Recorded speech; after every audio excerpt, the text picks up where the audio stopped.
by many. When he says, what's your name? A legion is 3,000 soldiers. But there were 2,000 swines.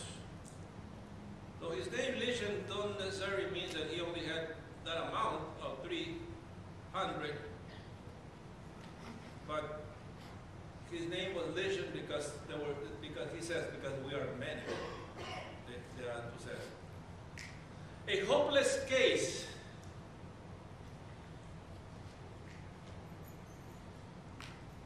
Jesus was compelled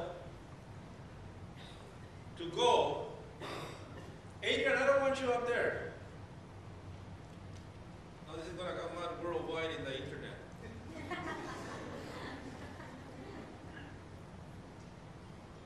Yeah.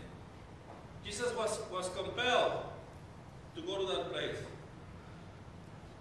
It says in Mark 5:2, when he came out of the boat, immediately there met him out of the tombs a man with an unclean spirit. Now, when he arrived to this area of Gadaras, Jesus was well known. He was well known in all the area of Galilee. All this area, he was well known. They knew that he was coming in a boat. However, the mayor, the city council, the fathers of the city did not show up. Who showed up was a man that was possessed by demons. He showed up. He met him out of the tomb. And let me explain to you about the tombs. The tombs, the proper name is sepulchres. It's not like the tombs that we know today, like Rose Hills or Resurrection or other cemeteries. The tombs were caves. They were cut in the limestone by the Sea of Galilee. And the Sea of Galilee, there were cliffs, and then there were beach too. And these stones were carved out of the limestone, some as big as 20 square feet. In other words, you can walk inside of a tomb. You walk inside, and then on the side of the tombs there were cavities, so they could put the bodies inside and go inside, walk inside. And there were many of those in there. And this is where this fellow lived. Although there were caves, tombs, nevertheless, they were ugly. Who would like to live in a tomb? Well, there's people that still live in tombs there. But it was an ugly setting. He was spiritually oppressed, destituted by men who had his dwelling among tombs, and no one could bind him, not even with chains. So just look at this man. We know he had a family. We know he had friends. We know they tried to help him.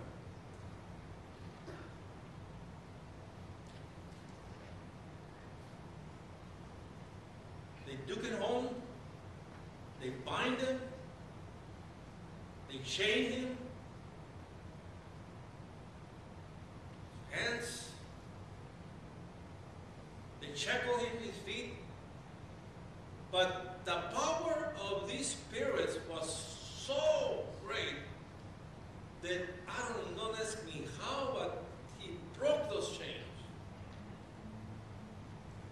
and the shackles. And he was compelled, moved by the demons to leave everything and to make his dwelling in the tombs. And with stones he will cut himself. He was naked, big hair, dirty, filthy. And that was him. That was his life in the sepulchres.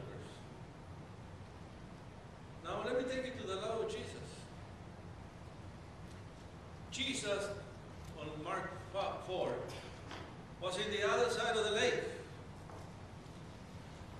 The love of Jesus. On the same day, when the evening has come, he said to them, "Let us cross over to the other side." And a great windstorm arose, and the waves beat on the boat, so that it was already filling. Matthew, can you remove the words? I want them to see the lake. There you go. Oh, there you go. This is the Sea of Galilee. The Sea of Galilee, and there you have like a beach, but in the back you have those cliffs. And that's where the swines were. Close to that area. The Sea of Galilee, the way it is the mountains. And you can go in a boat and have real nice pleasure ride. And all of a sudden, a storm comes with no warning. It will just come in a storm. Those of you that went to the prayer in the desert last year, remember that we went to have our coffee at the AM, PM, and we were real nice there, a little bit of wind. But when we got to the place where we were going to pray, there was a wind started so strong, 50 miles an hour plus. But it was beautiful though. And those skinny fellas were in the floor, but you know, the rest made it okay. And it's the same here. It can be a very nice day, and you go in the Sea of Galilee, and then the storm starts. So I want to take you to Mark chapter 4 before this story that we have today. Jesus is in the other side. He is giving parables. He's teaching. And then the Bible says that by evening there was a great multitude. When the Bible says great multitude, it's 4,000 to 5,000 people. Not counting the ladies and the children.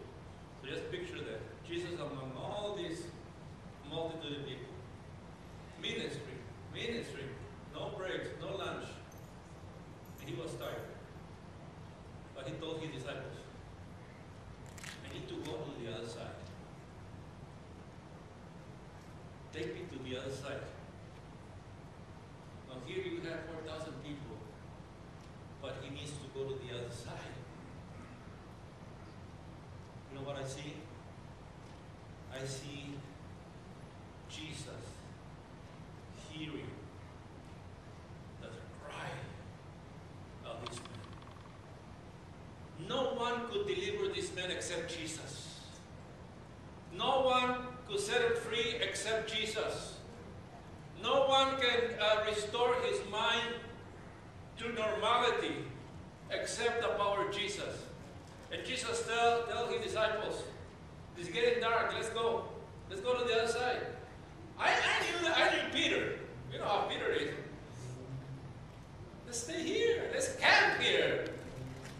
All these people here. Let's stay here. Maybe Peter said that. But it was dark. Getting dark. Jesus said, let's go. When they got in the Sea of Galilee, Jesus was so tired, he went down and went to sleep right away. If you have problems sleeping, take up the words. If you have problems sleeping, how many of you have problems sleeping? Raise your hand. 1, 2, 3, no. Just go out and preach the gospel. Go out and proclaim the gospel. Go out and pass cracks. And you will sleep like a baby in the night. Hallelujah.